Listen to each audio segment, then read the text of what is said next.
Hello and welcome to Vault Holocron. I'm Jonathan and today we will be discussing Eeth Koth. Eeth Koth was a Zabrak from Iridonia who served as a Jedi Master in the prequels. He first appeared in The Phantom Menace and returned in Attack of the Clones, but didn't appear in Revenge of the Sith, being replaced by Agent Cola. Anyway, here's why Eeth Koth deserves more credit. First, I'm covering Eeth Koth's encounter with Grievous. Early in the Clone Wars, Eeth Koth's ship, the Steadfast, was attacked and boarded by General Grievous. Eeth Koth, the only Jedi on board, fought off his attackers, which included commando battle droids, Magna Guards, and Grievous himself, eventually losing after a long difficult battle. It can be easy to look at this fight and undermine Eeth Koth's amazing strength in battle due to the fact that Grievous and his forces beat him, but I believe that this fight is an amazing representation of Koth's power. Before fighting Grievous, Koth fought a group of commando battle droids, with one of them shooting him in the arm.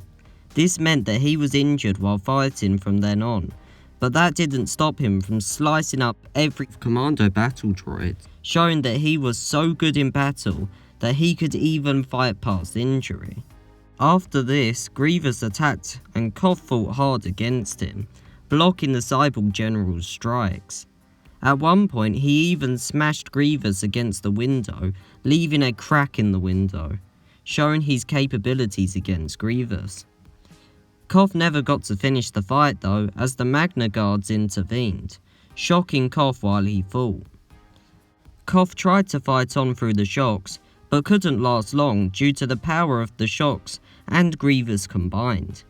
This detailed account of the battle shows that it's unfair to assume he's not a master duelist, as he clearly showed great power against Grievous, and was defeated so soon because of the unfairness of Grievous using his Magna Guards.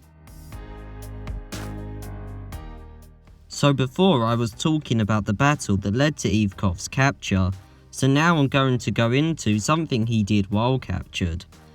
After Koth's defeat, Grievous sent a holo-transmission to the Jedi to boast of his victory. In this transmission, Koth was shown lying on the floor defenseless. But Koth wasn't going to give up that easily, so he actually left a code for the Jedi so that they could find him.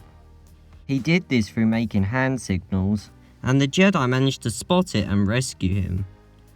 This move shows Koth's quick thinking and survival skills, being able to adapt to his unique situation and find a way forward. Another great detail about Koth is that he achieved the rank of Master and made it to the Jedi Council. I understand that we've seen many Jedi Masters and many Jedi Council members in canon, but that does not mean that those ranks are easy to get to. In the movies, we don't really get to see many Jedi who never make it to the rank of Master, or the hard work that it takes to reach the rank, meeting many who have already achieved it. And so, we don't get a complete picture of how the prestigious rank of the Master is.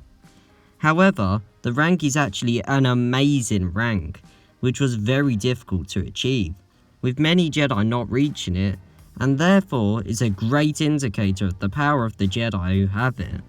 Eeth Koth must have been a good Jedi, as otherwise he wouldn't have got this rank. Master isn't the only impressive rank Koth had though, as he was also part of the Jedi Council for many years.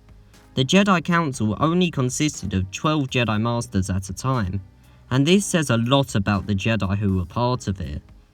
The Jedi Order was massive, with thousands of members, but only 12 of those thousands could be on the council at a time. To put this into perspective, less than 1% of Jedi would reach this rank. This means that Eeth Koth must have been very powerful to be invited onto the council, and so deserves respect for his achievement. Next up, I'm covering Eeth Koth's role in the Battle of Geonosis. Eeth Koth was one of the Jedi that rushed into battle against the Separatists to rescue Anakin, Padme and Kenobi, which in itself is a brave act, and shows his character, but what followed also deserves credit. In the battle, Koth's gunship took a direct hit and Koth was believed to be dead. However, Koth had survived and went on to fight in the Clone Wars in many more battles. We know that the damage he must have taken in the crash must have been bad, bearing in mind he was presumed dead. But after the battle, he still fought in other fights.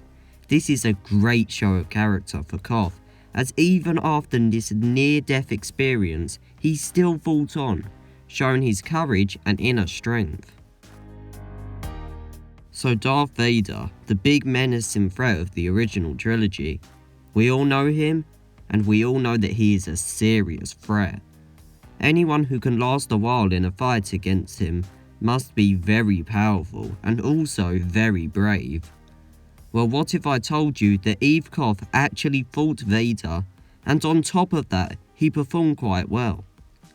After Order 66, Vader was on the hunt for Jedi survivors, and one of these survivors was Koth. Vader located Koth and then went on the attack. Koth now had a family and was working as a priest when Vader attacked. Koth force pushed a way out of the room for his family while holding off Vader by force pushing a medical droid at him, and then got to the fighting.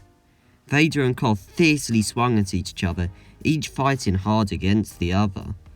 Koth and Vader fought for some time, with the Inquisitors being able to find and capture Koth's baby before the duel was up. When the Inquisitors returned to Vader, Koth was still fighting strong, although he was getting tired and had some injuries. Koth was still confident in his abilities, believing he could survive long enough to save his family. But Vader turned his attention to the Inquisitors, who had his daughter. At this point, Koth got distracted, and Vader leaped at the opportunity, stabbing him in the back. This shows that Koth must have been very powerful, as he was able to survive against Vader for some time, and could have survived longer if it wasn't for the Inquisitors capturing his daughter.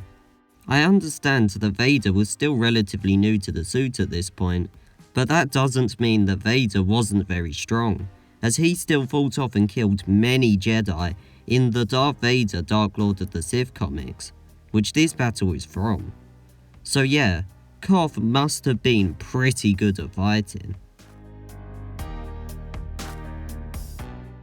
Anyway, that's it for this video. I hope you enjoyed this dive into Eeth Koth, and we hope to see you later at Vault Holocron.